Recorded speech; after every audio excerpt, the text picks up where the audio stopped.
President John F. Kennedy was in the last hour of his life when this picture was taken. Here we see JFK and First Lady Jacqueline Kennedy heading out to tour the city of Dallas after arriving at Love Field. Texas Governor John Connally is seated in front of President Kennedy. The charismatic Kennedy, with his beautiful wife Jackie and their young family, infused the people of the United States with a sense of energy and optimism.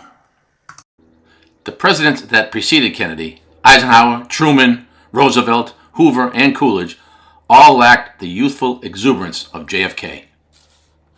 JFK radiated optimistic hope for the future, exhibited here as he laughs with his toddler children, Caroline and John John, in the Oval Office at the White House.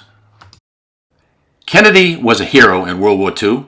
Seen on the far right in this picture with his crew, Kennedy was credited with saving the lives of many of these sailors after PT-109, the patrol boat Kennedy commanded, had been rammed by a Japanese ship. In 1961, when Kennedy began his term at the age of 43, he was the youngest man ever elected to the office of President of the United States. Kennedy was a captivating speaker, drawing huge crowds.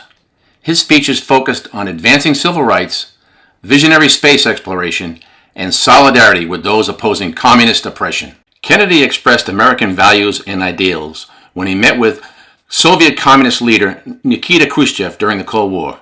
Kennedy stood firm against Khrushchev's plan of placing nuclear bombs in nearby Cuba, forcing the Soviets to dismantle and remove all such weapons.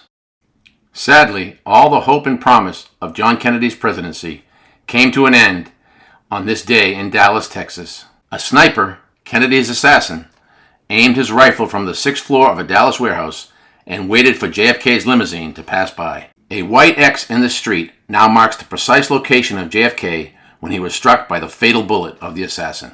As JFK was struck, a woman took a black and white photograph with this Polaroid camera.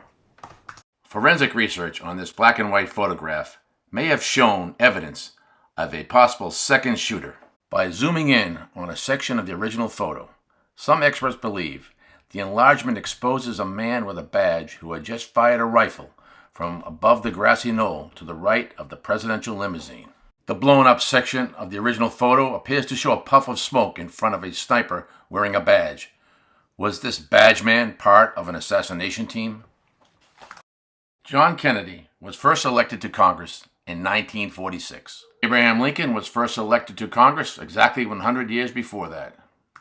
100 years also exactly separates when the two were elected president.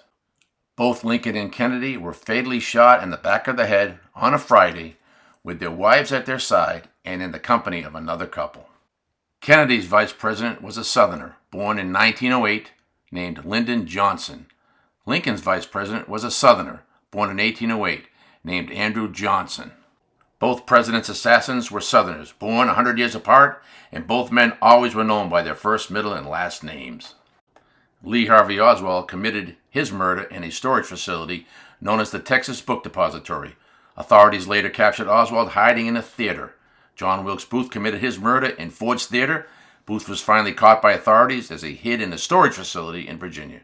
John Wilkes Booth was a professional actor of some note when he committed his fatal crime. Huge rewards were offered for his capture, as the authorities were highly compelled to avenge this political assassination.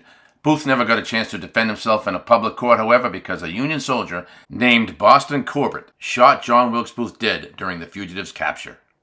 Lee Harvey Oswald, Kennedy's assassin, was also denied his day in court. This video shows Oswald, while in police custody, being murdered live on national television by a Texas citizen who used a handgun to fire lethal shots into Oswald's midsection. Jack Ruby ended Oswald's life less than 2 days after JFK's murder. Jack Ruby was a Dallas nightclub owner. Ruby said he did it because he was an admirer of JFK, and also that he wanted to save Mrs. Kennedy the discomfiture of coming back to trial. Many believe that Jack Ruby, due to the underworld connections related to his occupation, was part of a greater conspiracy that included the silencing of Lee Harvey Oswald. Jack Ruby has now become somewhat of a cult hero in Dallas, with a local restaurant even using his name to attract customers. Jack Ruby's murder of Oswald deepened the mystery of a possible second shooter. Oswald may have taken enlightening information to his grave. Nevertheless, the official government investigation of the JFK assassination, the Warren Commission report, delivered to President Johnson in September 1964, declared that Lee Harvey Oswald acted entirely alone. There is still much doubt about the validity of the Warren Commission report, as many even believe that the CIA, the FBI, and even Vice President Johnson himself may have ordered the assassination of John Kennedy. JFK's death on November 22, 1963, marked the end of a charismatic statesman who had unlimited potential to achieve great things and make the world a much better place. Kennedy's funeral was attended by his brother Robert F. Kennedy, who many felt had charisma and potential as a statesman that was equal to his assassinated brother John. Robert Kennedy won the California Democratic presidential primary in 1968 and was destined to become the 37th President of the United States. Sadly, Robert Kennedy was assassinated in June of 1968, robbing the American people once again of another great statesman.